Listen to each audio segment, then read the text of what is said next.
L'ange de la mort viendra avec la bonne ou la mauvaise annonce. Si tu faisais partie des gens du bien, eh bien il t'annoncera la bonne annonce en te disant viens, sors, viens rejoindre le pardon, la miséricorde de ton Seigneur tabaraka wa ta'ala. Il t'annoncera de belles paroles et à peine qu'il saisira ton âme, et voilà que les anges qui sont un grand nombre d'anges, eh bien seront autour de toi et saisiront cette âme-là et viendront avec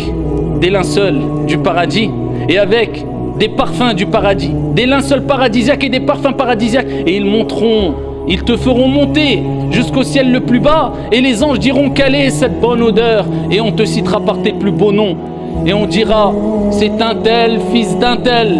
et ensuite on t'ouvrira le ciel le premier ciel, le ciel le plus bas, et ensuite tu monteras le deuxième, 3, 4, 5, 6, 7e ciel, et tu redescendras pour retrouver ta demeure bi'idhnillah azza wa jal, qui sera félicité, bonheur et réussite incha'Allah tabaraka wa ta'ala. Contrairement au mauvais, à celui qui s'est laissé emporter par les passions et les plaisirs, qui n'avaient pas de cadre, grand péché, injustice, meurtre, répandu le mal, désobéissance envers les parents, tout ce que Dieu détestait, et il persistait, et il se la coulait douce, et il était dans l'insouciance, et il a oublié que cet examen que nous sommes en train de passer a un temps bien délimité, et que lorsque cet examen est terminé, il n'y a plus de repentir possible, c'est trop tard.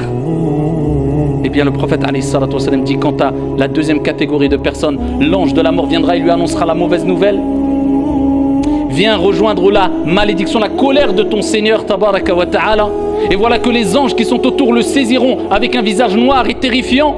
avec des vêtements durs, rudes, nauséabondes qui sentent mauvais, et le mettront dedans et monteront avec eux le ciel le plus bas. Et quand on sentira la mauvaise odeur, les anges sentiront la mauvaise odeur, diront quelle est cette odeur répugnante, et ils le citeront par les plus beaux, les plus mauvais des noms à travers lesquels on le citait dans la vie d'ici-bas. Ils diront c'est un tel, fils d'un tel, et ils refuseront de lui ouvrir les portes du premier ciel, et ensuite il sera lancé dans sa tombe. Et là il rejoindra sa demeure.